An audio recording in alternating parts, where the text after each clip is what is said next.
the FNL Network talk show. Hello, everyone, and welcome to the FNL Network talk show. I'm your host tonight, Marianne Estridge, and tonight we have the gorgeous Diana, the beautiful Holly, and the fabulous Jeff. So happy to see all of you. How is everybody doing? Great, now that we got those compliments. Oh man, I have missed everybody. It's been a minute. It has been a minute. I'm glad that everybody's doing so well. Well, we can jump right into our topics tonight. Everybody has a topic of choice, and so I'm just going to jump right in. I'm going to start with you, Jeff. Let's go ahead and start with your topic. Okay, so I looked at y'all topics, and just everything that's going on in the world is just like, it's still the same thing, but it seems like it's getting worse. So my topic was, the way I started off was, what a battlefield, because like we're in a battlefield right now. Cops are killing people. The COVID strain all of a sudden is going back up. It's emerging. Suicidal rate is high, and the rumors of war with China, future stuff. So I'm just saying, what is that like as people? What are we doing that's creating havoc in the earth? I don't think, we always want to look and try to figure out what's going on, but I think we as people are creating that. And how can we change that? So my question is, what are we doing with so much havoc in the earth amongst people, like people just, going against each other? So I'm gonna ask you, Holly, what do you think? Oh, Lord. Thank you, Jeff. So what do I think? I think that we're living in the most uncertain times. I think that people want answers. I think that people are used to be seeking answers, I guess, from the churches and from 501c3s and from people, I guess, from the religious aspect of it. Looking at it from the religious aspect of it is one thing, and people are looking to them for answers. And since none have been provided, sorry, but they haven't. People are kind of going to the more philosophical. People are going to the more political approach now, which is they're blaming it on the vaccine, and then they're blaming it on the presidencies, and then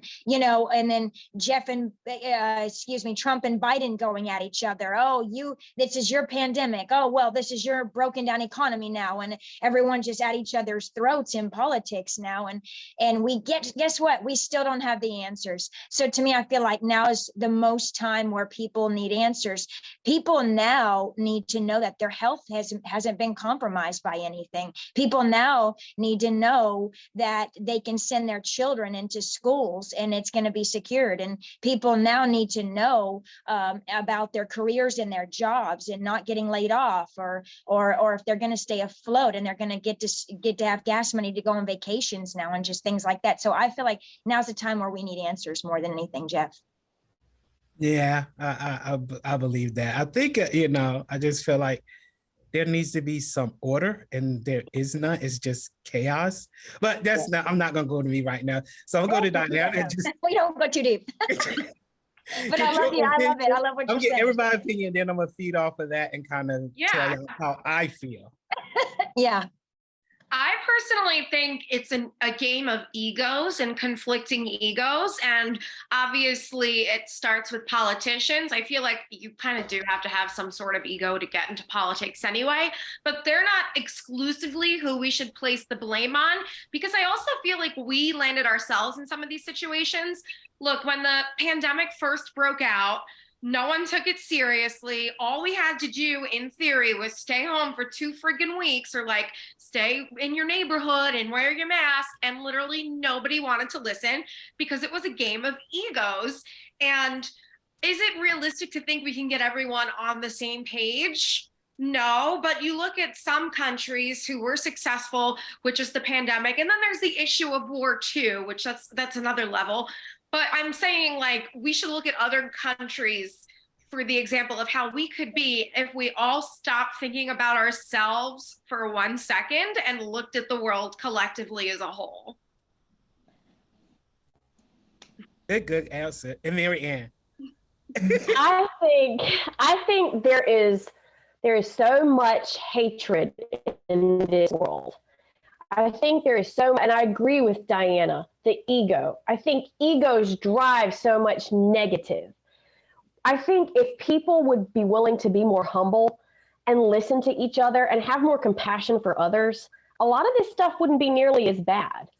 It starts with each person. It starts with each person having that compassion. Like we were discussing, the pandemic. All people had to do was stay home, for a couple of weeks. They didn't listen. With the killings and everything going on in, our society, it's scary. And I feel like it's getting worse. And I feel like ultimately there's a saying, and I know it's cliche, but love wins. But I feel like that is true. I feel like love wins every time. If we were to love each other more and stop being so hateful and stop being so judgmental of other people. And, everybody's trying to blame everybody else. I think all of us make mistakes. All of us have to be held accountable. All of us have to be willing to say, okay, let me change this. This is something I did wrong. And even the politicians, especially the politicians, because they make mistakes. None of them are perfect. And I think most of them try to push it off on somebody else. And they don't want anybody thinking that they've done something wrong, but they're human. Everybody is human. We all make mistakes. So I think the biggest answer to what's going on in this world is more love and less hate. I see that. I believe that is so true.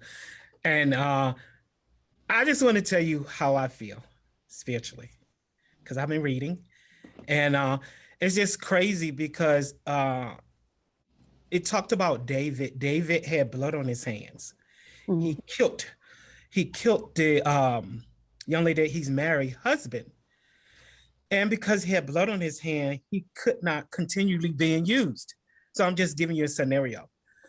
And it stopped there because he would not make the wrong right.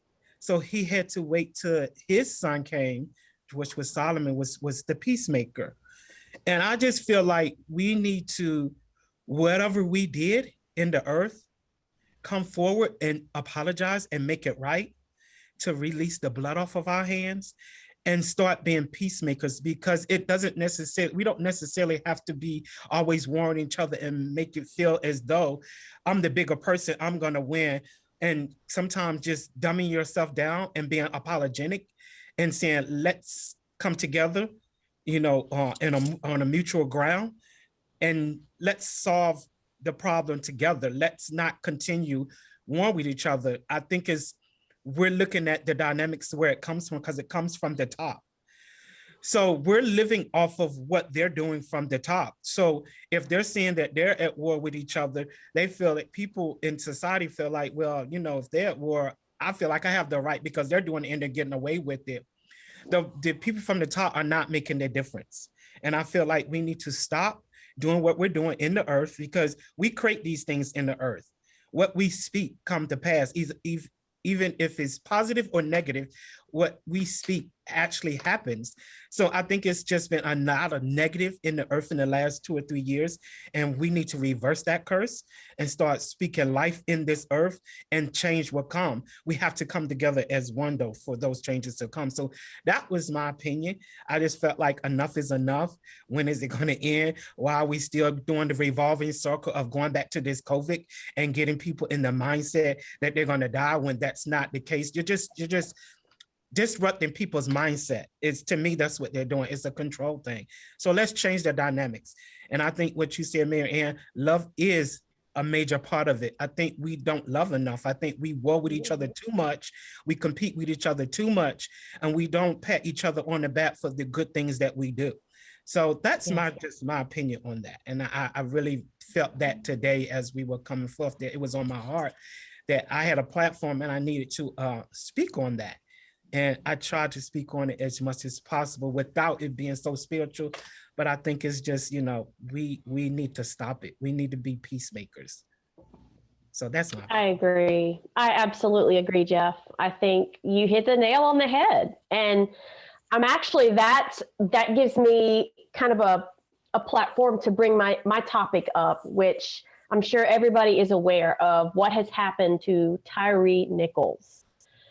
It's been all over the media. This poor guy was beaten to death by police.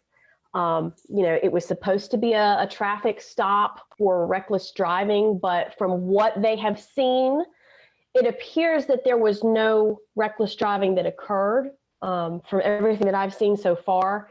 And they're kind of questioning what really happened and why. I would like to know, what do you guys think? Diana, I'm going to start with you. Yeah, this was a great question and a very loaded question. Obviously, I have multiple thoughts on this. So in doing my research, I found out that the unit that pulled him over is the Scorpion unit, and that's like an acronym. I don't know what it stands for, but the gist of it is they're supposed to stop like crime, like violent crime. So basically they had no business pulling this guy over.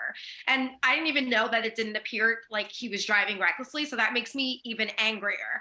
And as I was doing more research on it, Nichols' family lawyer said that people who are in these special units, again, it goes back to ego. They kind of get this wolf pack mentality that they have the right to take away freedom and life ultimately from people. And that's just sick, right? We've seen this. This is sadly not the first case. It's not the second case.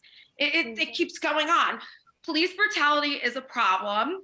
Police targeting Black people is a problem. Look at George Floyd, Eric Garner, Breonna Taylor. Like, those are people that did not have to die, and they did. And me as a white woman, like, all this, it's a wake-up call. Especially, I watched The Real Housewives of Beverly Hills, and Garcelle, who's a Black cast member, she was having a conversation with her son about what to do if he's pulled over. And I'm like, that's obviously a conversation I never had to have with my parents. And it's sad that it even needs to be done. Like, that to me just screams there is an issue with the police. Something's wrong with our system. Systemic racism is a thing. And you hear the term defund the police a lot, and some people just are ignorant to what that means. No, defund the police doesn't mean we want to like get rid of the police and have a free for all. It literally means we're funding some unnecessary things, like maybe I'm not too educated on the Scorpion unit, but maybe this would be an example of that. And just take that funding and put it elsewhere, like the arts, or I don't know, roads that need fixing. And I just think we need reform, because how many more people have to die until something changes? Like, it is disgusting. It's sick.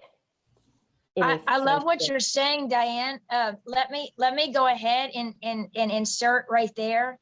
I feel like if everyone had that mentality, even in budgeting, even in their businesses and things, this world would be completely different, and we really wouldn't realize how much our currency of cash would flow. I mean, think about it. The businesses who are, most businesses are just kind of guarding their, do businesses even let you look at their books? For heaven's sake, these days? And that's probably a controversial subject in general, but they say, hey, let me crack open the books. I have rarely met any kind of businesses who will be like, yeah, come here. I'll gladly let you look at the books. We'll gladly be rated should we need to. We're not hiding anything type of thing. This goes to here, this budget goes to there.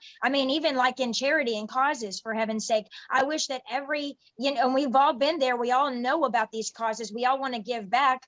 I hope that the money actually really does go to these causes, and the accountability is there. And so far it has been there with the charitable events and reform and changing. And it's brilliant that you're saying that. I really wish more businesses could really have that mentality, so that our currency of cash would be resourceful in really, really in bettering society. Yeah. Yeah, I agree. Absolutely, Holly. It's all been, like Diana said too, it's continuing to happen. These people are getting killed. These innocent people that haven't done anything are getting killed. It's continuing to happen. There has to be some sort of reform. There has to be some sort of change. It can't keep going on. Jeff, what are your thoughts? How do I say this? It's pretty scary. I can just tell you a scenario when I was in college. We used to have this thing in Virginia Beach where the college students would come together, and we would have like a summer event where we would just let go and just enjoy that weekend. And this particular weekend, I I don't know really what was going on, but it was really high with security and whole bunch of security cops, and they started looting, and it went crazy. Like it was crazy, like the way that they were coming through the streets on the beach. It was really quiet. It was like an eerie feeling, and we didn't know what was going on. It was just really quiet. So then all of a sudden, the security guards and cops came from everywhere, and they started hitting people. I was one of the people that got hit, really beat down by a billy club. And I was just innocent bystander. And it was just crazy because it went bananas. And I've always been fearful of cops because I think that sometimes even when they pull you over, they come off really strong and kind of authoritative, and they show no compassion. It's almost like they're putting fear in you, and they're making you react to the way that they're reacting.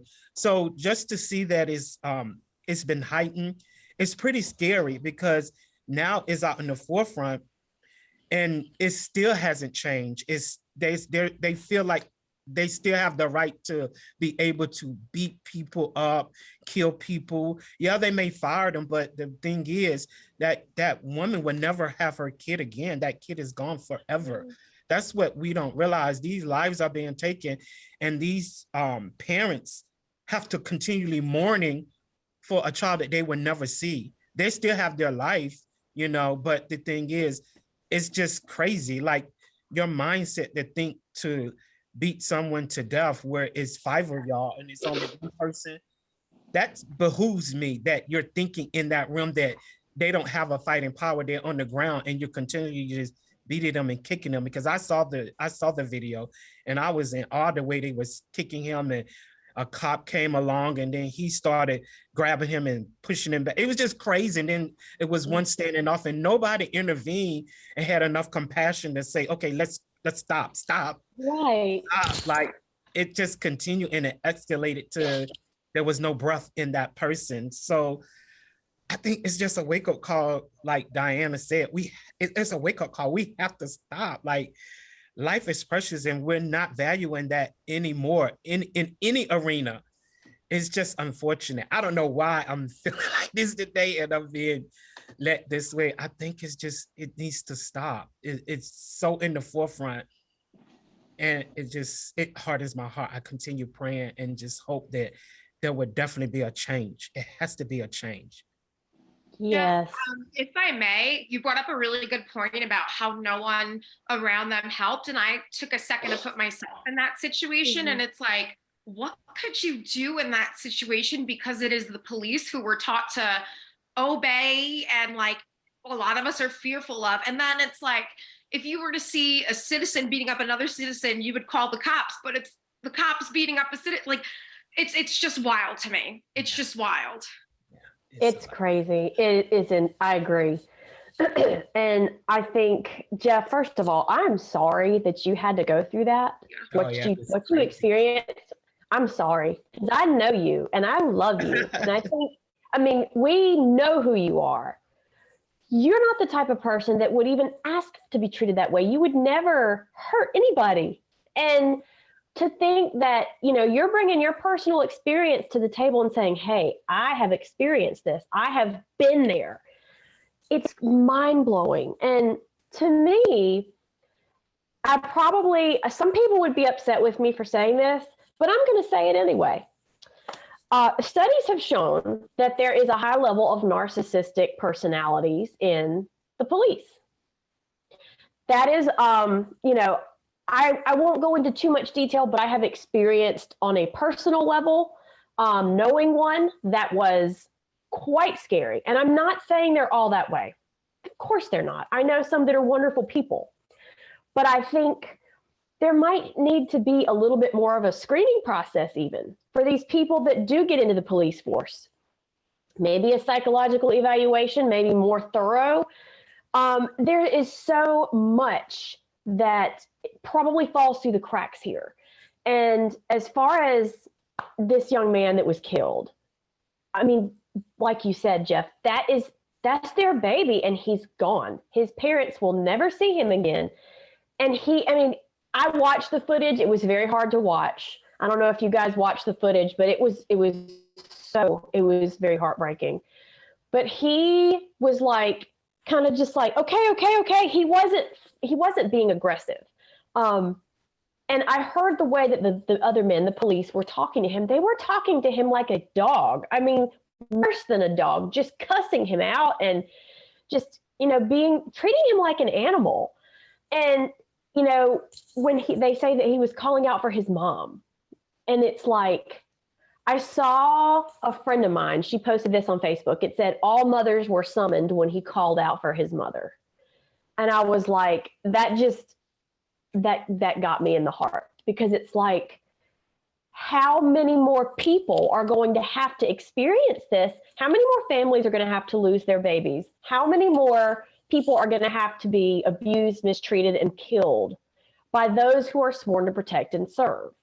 I mean, we've got to make a change. Somebody has to stand up and say, this is wrong. This needs to change. And it starts with each person. We each have to care, because the more of us that come together and actually care about this, I think the more change is possible. I believe peaceful protests are completely okay in this situation. I know there have been some, I would be part of a peaceful protest. I think it's absolutely sickening. And I think that it's going to continue until enough people stand up and say it stops here. So it just floors me to think about. I mean, how many more people are we going to keep seeing in the news that are killed? This young man, he didn't do anything to deserve this. He did not.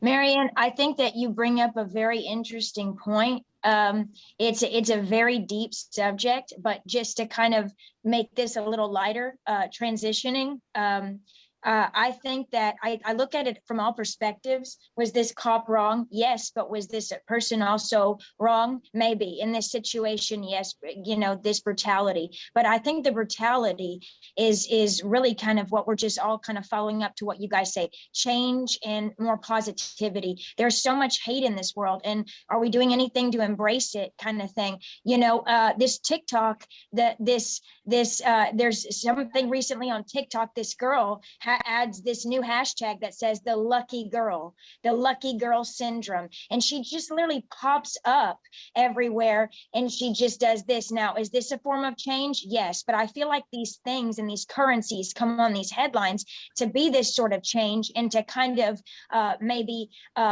transition and change, deflect and distract method type of thing. And I feel like they're trying to bring people from these type of dramatic situations over to these type of things. And are we embracing the good changes? I mean, you have anywhere from that to, frosted, and cut hair, buzzed hair. I mean, are people even embracing that, for heaven's sake? And if people have changed, are they going to embrace that kind of change? Or have people embraced hair color? Have people embraced hair? Have people embraced, old Hollywood to even young Hollywood? I mean, I saw that headline right now. Jennifer Lopez is literally just the queen of slits, of sexy slits. I mean, are people... Is this new wardrobe type of thing? Are these changes embraced? Or are they not? What do you guys think about that? I'll speak. I feel like it's hard to transition to the new because of so much negative in the forefront. It has to start with the people up top to change the dynamics. Because if we cut on the TV and we look in the news and we go on the internet, that's all we see is negative stuff. So we can start, and yes, it can be a domino effect, but it starts from the top because they're the ones that's supposed to be leading us. They're the ones that's supposed to be guiding us in a greater life, I don't know. I just feel it's just crazy. Like, yeah, Jennifer Lopez is wearing the slits and that's a quick fix, but the death in life, that's stuff that's going to forever be embedded in people's mindset. Like, this COVID, we're trying to get out of it and trying to change the dynamics of what's going on with the COVID and everything else in the economy and things going up crazy, and we're in a recession. And where's the balance? Where is the wisdom and knowledge in that? If you're making stuff go up and we're struggling just to keep money flowing through the system, it's just nobody's coming with a positive solution. It's just a downward spiral, and we're trying to, as people, to bring ourselves out of that, but they're supposed to be the problem. So the solution to the problem, and they're the problem. So what do we do? I'm just being real. I'm trying to be very real with what's going on, and it's hard for us to change the dynamics when that is in our forefront and it's seen all over the world. And we're just, we're making a difference right now with being on this FNL network. Thank God for that. And hopefully I'm praying it will go viral and it would be a connecting factor where people would see this, this series and really change and send it out. So let's create that. So I hope we really just making a difference, because it's just crazy what's going on. I don't know. That's my opinion. Jeff, I feel like we already are making a difference. Even if, one person sees what we have to say, I think we are. And, I believe that there's a saying a friend of mine had, and it was, energy flows where attention goes. And I think it's important to be very mindful of what we spend our energy on, what we spend our attention on. And it makes sense that energy does flow where attention goes. So Holly, you were speaking about like the old Hollywood and the slits and like the different styles that are kind of being showcased now at I saw at the Golden Globes, they were talking about like the old Hollywood style is coming back in. Kind of switching gears, because I know that's one of the things you were discussing. My opinion on those, I think I'm very much live and let live as far as fashion goes and what people wear. I remember the frosted tips. That was, I'm an 80s baby, so I'm dating myself, aging myself here, but I remember the frosted tips. I remember getting them, like getting the little highlights, the frosted streaks and stuff, and how all the hot boys had the frosted tips, If that's what they like, boo, you go for it. I mean, it may not be for me or my husband, but if that's what they like, go for it, man. I mean, I like variety. And I've always been kind of drawn to different. So if it's coming to fashion or what you're wearing for a special event, I love different. And not everybody does, but I do. And so I think there is a classiness to the old Hollywood styles that you're talking about. I think some of them are very pretty, very classy. And I mean, if they do come back in, more power to them. Yeah, to touch on that, I feel like, I don't know why society tries to drill people into one corner. It's like, all right, well, old Hollywood is coming back now. Everyone has to dress like that. Like, I've always loved old Hollywood style. Like, I follow a bunch of makeup artists on TikTok who actually, they specialize in giving tutorials in like old makeup. And I think that's really cool. But I like to joke around and say, some days I dress like Malibu Barbie and other days I dress like a vampire. And both of it is me. Like, I do not conform to one style. Like, I just can't. And I think more of that needs to be put out there, because I don't, like you said, Marianne, I don't really care what anyone else is wearing, as long as it's not rude or hateful or anything. Like, you do you. So I think people need to just think out of the box and embrace everything and dress how you want. Holly, you did mention that lucky girl syndrome, which I'm glad you brought that up, because you said that it might be trying to bring positivity into the world. And I've seen some people argue that it's toxic positivity. And I can't really make up my mind about that, because on one hand, I do get it. Like, listen, if you are unfortunately living in the Ukraine right now, you're not going to be like, I'm so lucky everything good happens to me. Like, that's just not an option. Right. And it's not a solution. But I could see, like, I tried it the other day. It's like, all right, I want to find a parking spot, you know, something trivial. Like, I'm so lucky everything that happens to me. And what do you know? I found a parking spot. So Yeah. you have to take it with a grain of salt, right? Like, you can't, it's not a solution for heavy items, but I don't think it's hurting anyone as long as you're just being playful with it.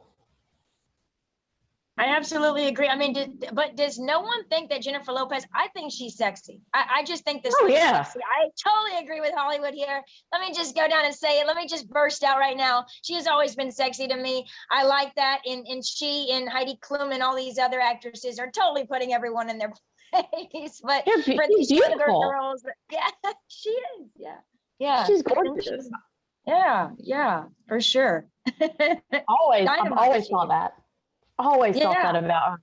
And you know, you see these memes and stuff where it's like, this was 50 in the 1980s and this is 50 today. And then, like, I think it's great that women in their 50s and beyond are still celebrating who they are. And it's like, they're more beautiful now than they were in their 20s to me. I think Jennifer Lopez, I think she's more beautiful now than she was 20, 30 years ago.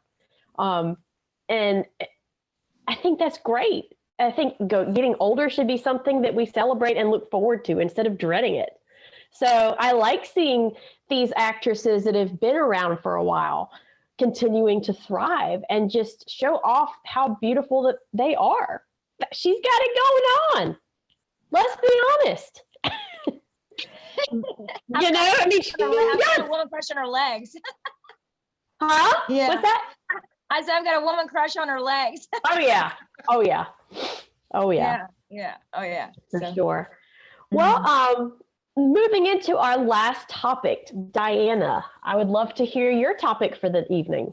Yeah, poor Britney Spears can't catch a break here. You know, it goes back to when Chris Crocker said years ago, leave Britney alone. Like, who knew that was like a psychic prediction, right? So concerned fans apparently called the cops on Britney to do a wellness check because she deleted her Instagram, and the cops found nothing wrong. And then she put out a statement like, I love you guys. Thank you for being concerned about me. However, this was a step too far, and I ask you, please give me your privacy. And the reason they also did that wellness check is because of rumors and conspiracies going around that even though she was freed from her conservatorship in 2021, people are thinking she's really not free. And she can't post a damn thing on Instagram without TikTokers dissecting it, people in the comments like dissecting everything, and like, oh, I saw something, it was like, notice how her hand is weird, and this one it's because AI doesn't know how to do hands. And literally someone's like, she's pinching the back of her dress so it could fit her frame better. Like, it was the most bonkers thing I've ever read. So do you think fans have a right to be concerned? Do you think that sometimes it does more harm than good? Or are you just concerned for Britney's well-being in general? What do you think about her? I'll hand it to you, Jeff. I think it's okay to be concerned, but sometimes I feel like you shouldn't go to the limit. They still are human.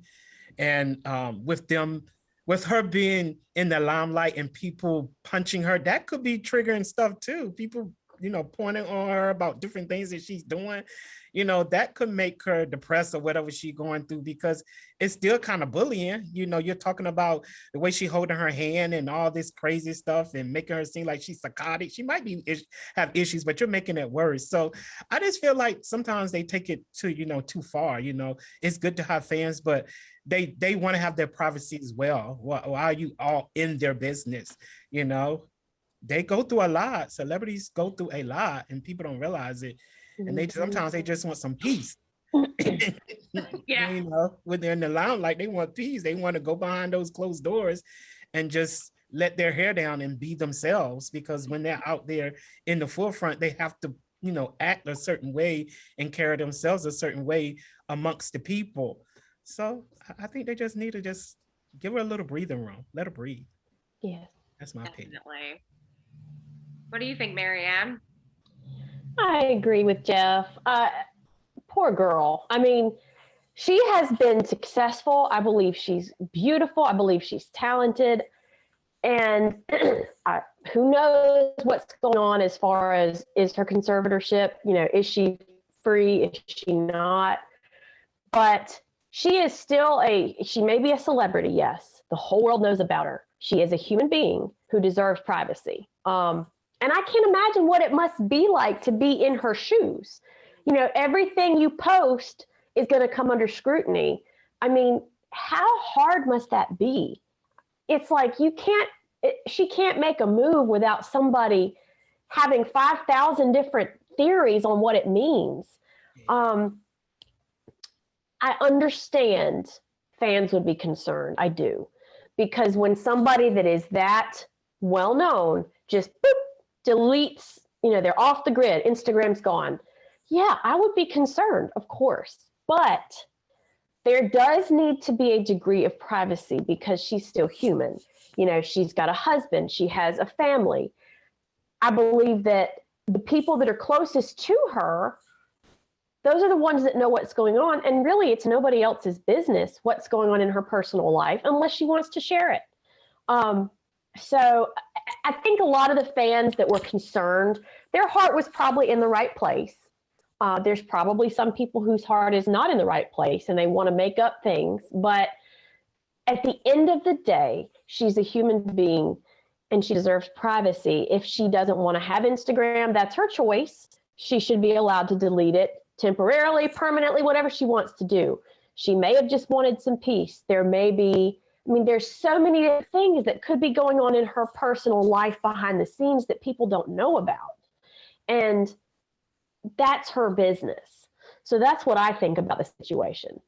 Yeah, and one thing I forgot to mention when I was posing the questions is she actually came out and said the reason she deleted it was because of all the negativity. So that's like, it just adds another layer to all this. She wanted a break. Right. The girl wanted a break. If she wanted a break, let her have a break. I mean, she's still human at the end of the day. And if it was better for her mental health to take a break from social media, I've done it before. I was off social media for years for my mental health. And at that time, it's what I needed. So that's her choice. And at the end of the day, I think her mental health has definitely suffered a lot from everything. And I think if people are going to be saying things about her in the media, just be nice. Yeah. I mean, it doesn't cost anything to be nice. You know, she's been very successful. Let her do what she wants to do with her social media. If she's not hurting anybody, that's what I think. Yeah. Holly, I know you're probably going to have a lot to say about this one since we were talking about divas in your previous question and all the amazing pop stars out there. So what do you think? Honestly, I'm just, you're going to see me go into a really feisty mode here. I think, and I'll agree with, I'm just going to stun everyone when I say this. It's real easy to hide behind this. While you know what I'm saying? It's real easy to hide behind your little phone and your little social media. And it's real easy to blast other people with negativity and to blast with your hashtags and stuff like that. Let me tell you, and let me just clear the record for everyone. And this is gonna come out sounding very, very, very direct. Okay. It's not, this is not a language. Social media is not a language. Let me just put that in like a big neon lighting. It's not. Okay. There is an actual real world. And I'm speaking for us millennials too. I'm speaking for all generations when I say this. We have to stop butchering the English language, and we have to stop butchering. We have to encourage more social interaction and hashtags and this and that. What I'm trying to simply say in this is not my opinion. I'm trying to simply I'm trying to reason with her when I say, like, if I had her point of view looking down, I'd be like, why is everybody insulting me right now? How do they even have time? Don't any of them have jobs? What do they do for a living out there? I mean, my God, how do they have time for this, for heaven's sake? You know, I mean, That's my thing. I feel like there's a whole world outside of the phones. I feel like that there's a whole world outside of our opinions. And people, don't be sending nobody no nasty texts. Don't be sending people, don't be calling them. No. I was raised with a generation that came from the Army generation. What that meant was, if you had a beef with somebody, go knock on somebody's door and go try to resolve it. Go and call them on the phone, classy, go meet up for a lunch and try to resolve things, embrace human interaction. This video game generation and this and that, it is just, everything has just gone just downward spiral just because there's no interaction. So I feel like, poor Brittany, she probably can't say these things because of who she is, but she's probably like, how do these people have time to bash me on social media? Where are they, mothers? Are they fathers? Or what do they do? So I feel like on top of that, we put hashtags to like finalize our opinion. Like, yeah, let me hashtag, what's the deal with, what is she doing with her hand? Hashtag hand crisis or whatever hashtag people come up with, hashtag girl syndrome, whatever these hashtags are. I feel like it's like a final on the thing, like, you can't argue with me. That is false. We can still argue with hashtags. There's like a whole generation out there that just kind of hides behind things and just put hashtags. When the old school way was, when you had a word to say, you just, especially in an assignment, in a writing paper, just put an exclamation point. Or when you're in person, just say it. Just ask a question. So that's really my take, the poor girl. Yeah, you mentioned a lot of people just being in their phones all the time, and that's kind of relates to what I have to talk about. With the development of technology, it makes us feel even closer to celebrities, and you begin to develop parasocial relationships, which it's like, you feel like they're your friend in your head, which is it. We're all guilty of it. I'm friggin' guilty of it. However, there is a line, right? Yeah. Because I think Billie Eilish is my friend in my head, and we go get our nails done and go shopping together, I'm not going to go find her house and stand outside it, because boundaries, boundaries. And I feel like in this situation, the lines were really blurred, and it does more harm than good. And especially with Britney Spears, because there's so much mystery surrounding her condition. And we do know she had issues in the past and was under a conservatorship. I get that there's that element of concern for her well-being, but I also think it's a lose-lose situation, because, okay, if she really isn't free, that's terrible. We don't want that for her. But then the other thing is, what can we do about it? Like, calling the cops clearly made everything worse. We don't want to make things worse. We just want her to be okay. So it's just like, people need to stand back, remember boundaries, and, celebrities are real people. They're not the idea you make up of them in your head, unfortunately. Billie Eilish and I did not get our nails done today. I was very upset. But we just gotta, like you said, Marianne, give the girl a break. Like, leave Britney alone. Chris Crocker was on to something with that one. And ultimately, I feel like a lot of this comes back to love wins, and love is the answer. And you're not being very loving when you're not giving people space or respecting boundaries. Yeah. So I got a question. I want to say something. So do y'all feel like, because I hear everybody's talking about the social media, do you feel like that's an addiction? Yes. People are becoming addicted. So when she deleted her social media because they didn't see her, it was like crack. Like, I need to see her. Like, what is going on with her? That's crazy. Yeah, I think social media is a huge addiction. IG and social media, Facebook, that we're so addictive. It's like this, not drinking alcohol and smoking. It's now getting on IG, and that's our outlet, and that's crazy. Wild world. Huge addiction there. Oh yeah. And I've got to watch myself, because I scroll and I'm on Facebook, and it's like, literally, Facebook will tell me, you've seen a lot today. Time for a break. Even my phone knows I'm on there too much. Oh my gosh. Yeah. I think that's a whole different conversation we could get into about social media being addicting. It is. It is. For sure. Right, wrong, or indifferent. I don't know how many of you have, well, Jeff, I know you have Facebook, and Holly. Diana, or do you use it, or are you more on Instagram? I use all the things. I use all of it. Yeah. I use Instagram and Facebook, and I'm on them probably too much. Like I said, you've seen a lot today. Should you take a break? I see that all the time. And you're like, the audacity phone. Like, I know. who are you? Who do you think you are? I pay for you every month. Exactly. Betrayal. Yes, the betrayal. But on the flip side, it may be that, you know, the folks behind Facebook may be trying to encourage people to, hey, limit your screen time, which isn't necessarily a bad thing. Sometimes we could use a reminder. I know I could, because every night when I lay in bed, I'm just, oh, let's read, let's scroll, you know, and my husband's over there snoring within 5 minutes. I got addicted. It's not even social media. This is so embarrassing. There's a stupid game called Nonograms, and like, it's a square grid and there's numbers on the side and you have to figure out what squares go where and it forms a picture. When I tell you, I'm like, I'm going to do 2 levels. I'm literally like, I'll be on there for 2 hours, and then there's tournaments. And if someone kicks me down a notch, I'm like, well, I got to get back into 4th place. Person, I'm like, it's so bad. It's so bad. My friend Mike introduced me to it, and I'm so mad at him now. That's funny. Yeah. Well, they say puzzles and little games like that are good for your brain.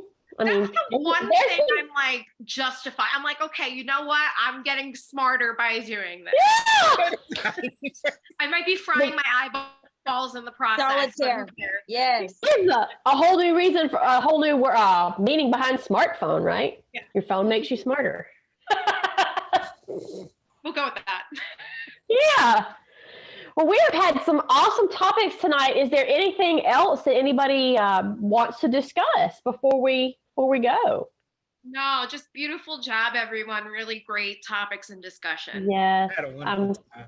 I have missed all of you. COVID kicked my butt, and I'm glad it's gone. I'm glad you're feeling better. We love you, Marianne. We love how you survived this. Kicked it. Love you guys too. It's still fatigued, but at least I can sit upright. So, all right. Well, until next time, everyone, thank you for joining us tonight on another episode of the FNL Network Talk Show.